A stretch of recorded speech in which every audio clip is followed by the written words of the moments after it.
Well, it's about time I got this thing done. It's been sitting over here in the back of most of my videos for quite some time now. And that's due to trying to go the less expensive route and go through Detroit Axle to be able to get a rack and pinion. So this is the four-wheel drive version of a 2005, I do believe, Ford F-150. It is a 2006, my apologies. It's the XLT 5.4 Triton. This thing got a power steering pump put on. It got the high pressure hose, low pressure hose, or return hose, and the rack and pinion. Let's see. I've got the rack in. I got to put jam nuts on still.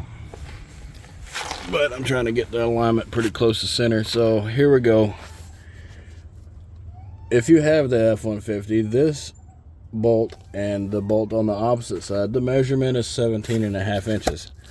So if you are in a junkyard and you find a rack and pinion that's probably not in the vehicle, if you measure from center of the bolt to the center of the bolt, it would be 17.5 inches for this specific vehicle.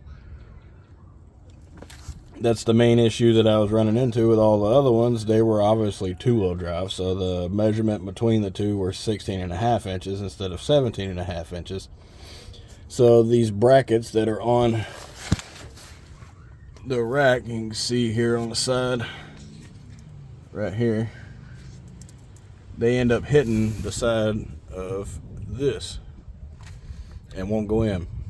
If you want, you can cut the brackets off of the frame and re-weld them on, but I highly advise against doing that.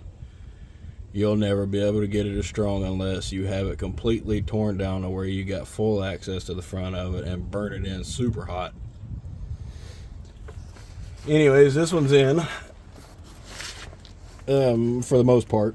I've got the lines in. See those through here.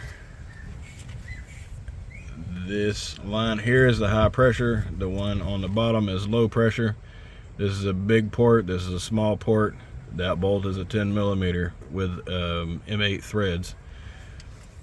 The low pressure hose on this, or return hose, comes through the front of the frame under the fan shroud, loops back around and ties into the cooler line. That cooler line does go back up, and I believe goes right back into the power steering pump. I don't know, I'm not up there, I can't see it. It also mounts up here onto a clip. Your high pressure line, there's really not many options of routing, but the main thing is making sure that jacket right there is on anything that it would rub against. So this one is in a spot where it would be rubbing against something. The bolts, these have a tang on the top just to hold the head of the bolt still. This nut is a 15/16 or a 24 millimeter.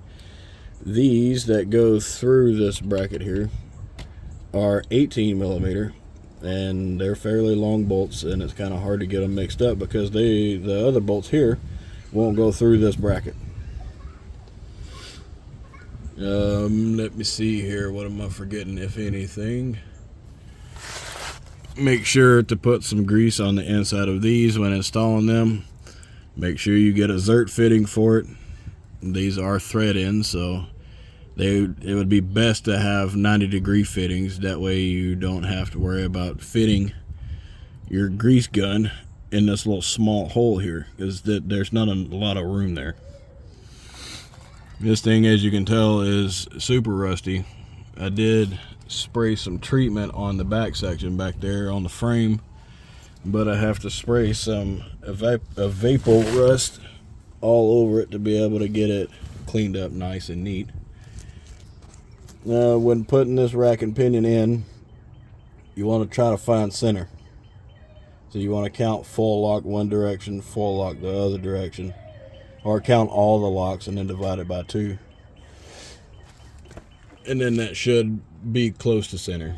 Then you can do your alignment off of the jam nut and outside portion of the inner tie rod in here. This looks to be maybe a 14 mil, 15 mil, I'm not sure. Most of them, if not heavy duty, are 13 millimeter, like Chevrolet. I don't know what size the jam nut is yet, but I am going to take this outer tie rod end back off and just verify it, and then turn that wheel back in and then connect it.